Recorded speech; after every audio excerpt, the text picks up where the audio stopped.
Salut tout le monde. Ça faisait un petit bout de temps que j'ai pas fait de vidéo parce que j'ai pas mal de boulot et puis en pleine saison comme ça avec le potager et tout, c'est assez long. Donc je me décide enfin à connecter le nid XL sur les Messer Barbarus. Actuellement elles sont dans ce nid là qui actuellement est sec. Les deux là ont un pied qui est humidifié. Ce nid là, je pense pour l'instant qu'il restera sec et ces deux là resteront humides, ou celui-là peut-être que je le remettrai en humidité, je sais pas encore. Donc pour l'instant l'installation fait ça, et l'air de chasse qui est ici. Donc il faut que je le connecte. Après j'ai aucune idée de comment je vais le connecter en fait. Je sais pas, est-ce que je fais partir juste un tuyau d'ici à connecter ici et ici une grille d'aération. Je sais pas si vous voyez bien une grille d'aération ici. Ou est-ce que je coupe le trajet à l'air de chasse. Je fais rentrer les nids ici et je sors à l'air de chasse ici. Franchement, j'en ai aucune idée pour l'instant. Donc ce que je vais faire, c'est que le reste de la vidéo sera certainement en voix off. Et puis celui-là, peut-être que celui-là, je vais me remettre à l'humidifier, je vais voir. Donc on s'y colle dès que j'ai trouvé comment goupiller ça. Parce que là, c'est vraiment à tâtons, je vais faire comme ça vient. Bon allez, on attaque.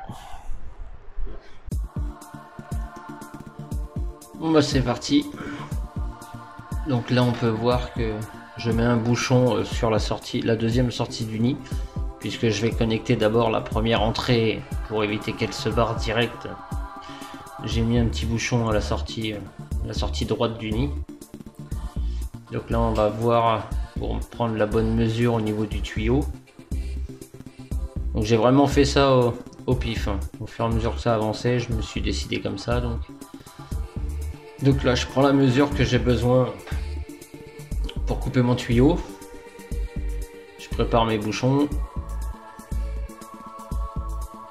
en faisant attention de ne pas couper des fourmis, quoi. Donc là je coupe le tuyau mais je le maintiens face à face pour éviter qu'elle se barre, d'en avoir dans tous les sens et puis que tout le monde se barre. Hop, on peut voir que j'en ai jeté une dans l'air de chasse. Donc le premier bouchon est installé et je tiens le deuxième avec mon doigt dessus. Je sais pas si on voit bien, voilà, vous voyez. En fait je mets mon doigt pour éviter que tout le monde se carapate. Hop, j'en ai quelques-unes sur les doigts. Une qui est tombée, deux qui est tombée.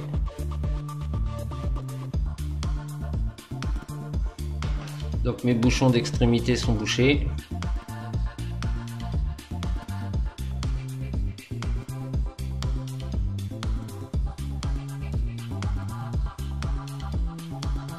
On voit que je sais pas forcément dans quel sens m'y prendre, parce que quand une colonie fait cette taille là, là je connecte mon tuyau directement au nid en balançant l'ancien bouchon dans l'air de chasse, mais j'avais prévu de mettre un petit tuyau rigide en raccord entre les deux que j'ai oublié quand j'ai connecté ce tuyau là. Donc je surveillerai les raccords pour être sûr qu'elle me fasse pas un trou, qu'elle me les perce pas.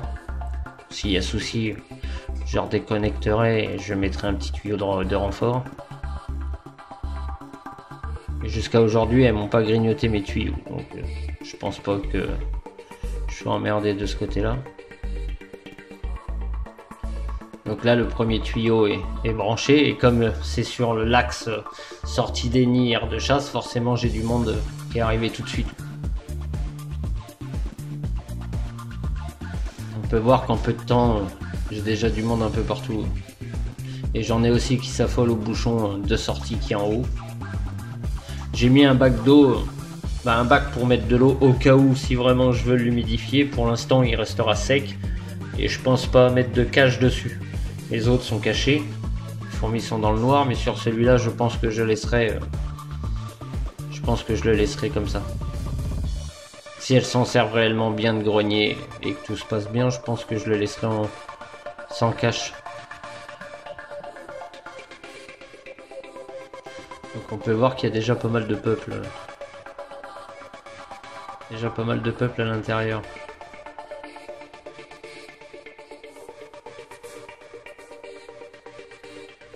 Donc là je vérifie mes raccords. Je suis en train de regarder la taille des tuyaux. Bon c'est pas forcément bien cadré. Mais je vais déplacer le trépied. Donc on verra ça mieux après.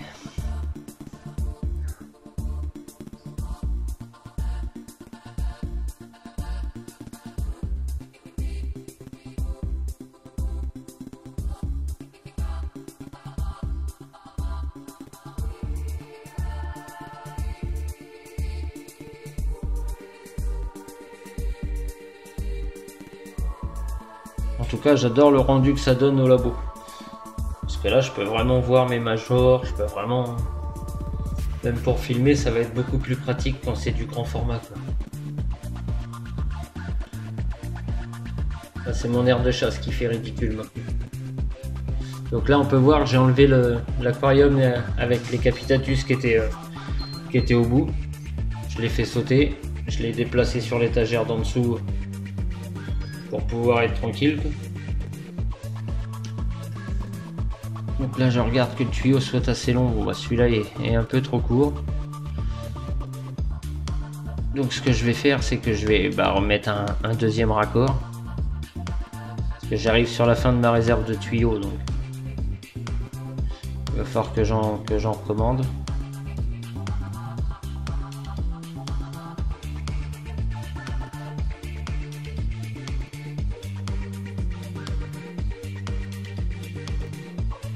C'est vraiment une installation qui s'est faite. Là, en fait, le petit bouchon plastique s'enfonce correctement dans le tube. Donc ce que j'ai fait, c'est que là, je suis parti couper la tête du bouchon pour m'en servir simplement de raccord entre deux tuyaux.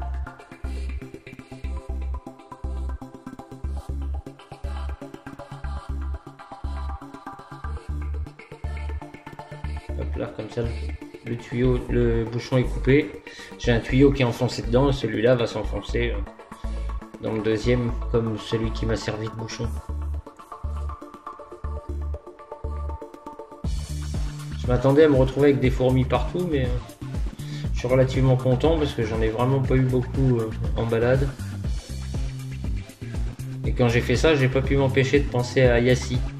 Quand je le voyais faire 2-3 ans en arrière, que je voyais ses vidéos, j'étais scotché sur son truc. Et je me retrouve à avoir plus ou moins la même chose chez moi et à faire les mêmes manips. Voilà, mon tuyau est pas mal. J'avais peur qu'elles aient du mal à grimper, mais comme vous verrez par la suite, elles n'ont aucun souci. Donc là, le bouchon qui est à l'autre bout du tube est bouché avec un bout de coton.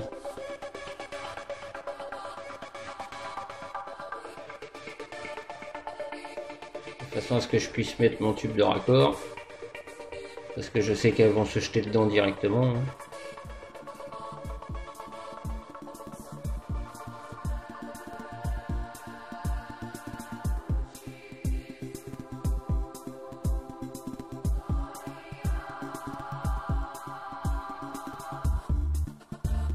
Hop, et mon deuxième tuyau, j'essaye de tapoter parce que je pensais que ça allait les faire descendre un petit peu.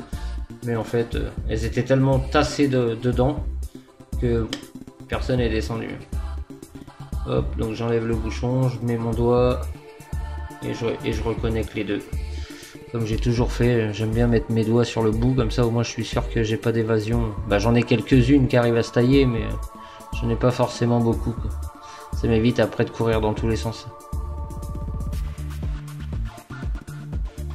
Bon, ce qui est dommage, c'est que mon étagère est noire, donc on ne voit pas forcément les fourmis qui sont tombées, mais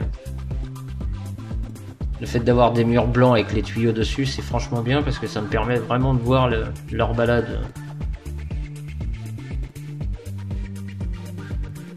J'enlève le cadre, comme ça on voit mieux après les fourmis qui se baladent dedans. Le cadre a été refixé en hauteur pour laisser un accès visuel libre sur les tuyaux.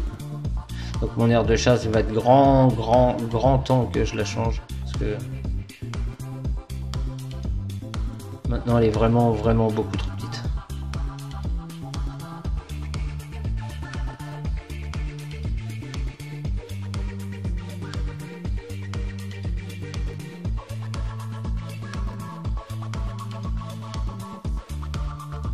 Et c'est top.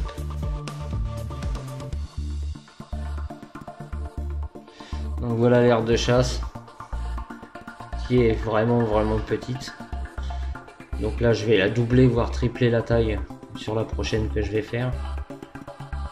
J'essaierai de trouver une branche pour faire dans le même style. Donc le tuyau de raccord.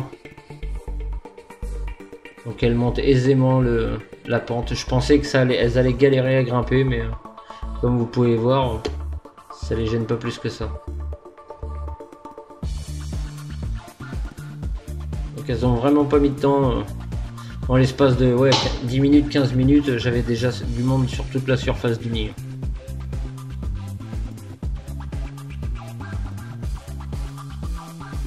Donc ça va être pratique pour les plans vidéo. Le fait d'avoir un grand format, c'est vraiment pratique. Donc c'est un nid en béton cellulaire blindé au ciment blanc. C'était la dernière vidéo que j'ai fait, c'était le tuto de la fabrication de ce nid. Donc là on peut voir que j'en ai quelques-unes qui se glissent entre la vitre et le béton cellulaire en bas. Bon, je pense qu'elles vont faire comme sur les autres, hein. Elles vont mettre des déchets de végétaux et puis elles vont chercher à boucher les interstices, hein, comme elles ont l'habitude de faire. C'est mes sorts.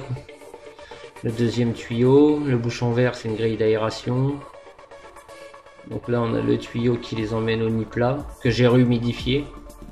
Dans la vidéo il est encore sec, mais je l'ai rehumidifié une fois que j'avais tout connecté. Donc on peut voir que c'est plutôt bien rempli.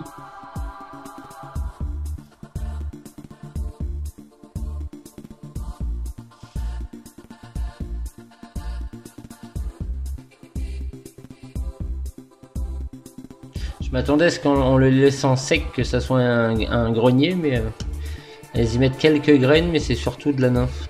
Beaucoup de nymphes qui est à l'intérieur.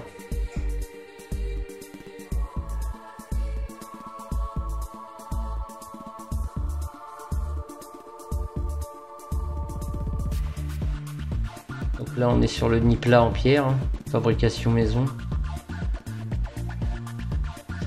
Là on est sur un autre nid que j'ai fait en tuto sur une autre de mes vidéos. C'est le deuxième nid que je leur ai raccordé.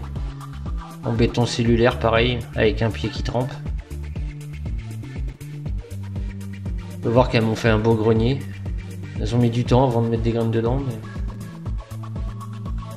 Donc là en bas on voit qu'elles m'ont mis tous les déchets. Je pense qu'elles feront pareil dans tous les nids de toute façon. Le pied qui trempe.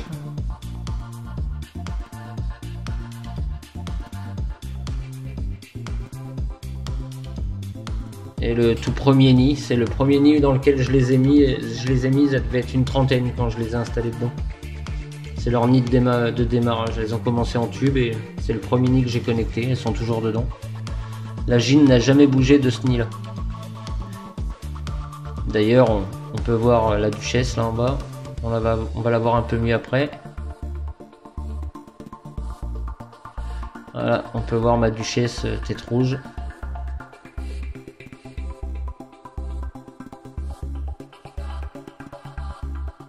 Et elle n'a jamais quitté ce nid là. Peu importe les connexions que j'ai fait des autres nids, je ne l'ai jamais vu se promener dans un autre nid. Donc on peut voir le premier nid avec le carton marron, le deuxième le blanc, le nid plat, le XL qui vient d'être installé, les fameux tuyaux et l'air de chasse qui me paraît ridicule maintenant.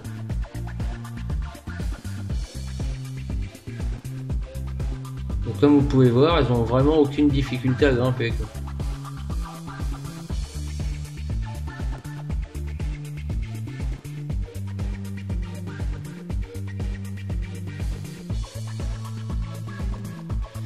Et pour le côté visuel, c'est franchement top.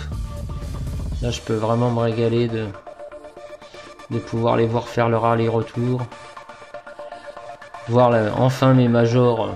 La belle couleur des majors, la taille des majors.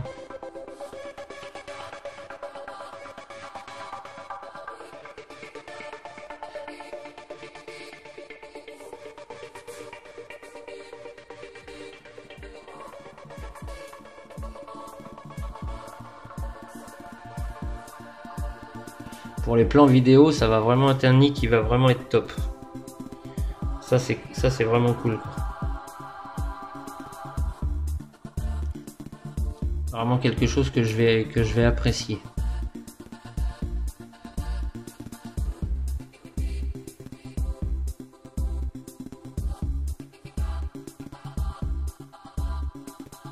Comme quoi le béton cellulaire fonctionne vraiment bien chez Messor Barbarus, quoi. Il n'y a pas besoin de kit à 600 balles pour avoir une belle grosse colonie, quoi.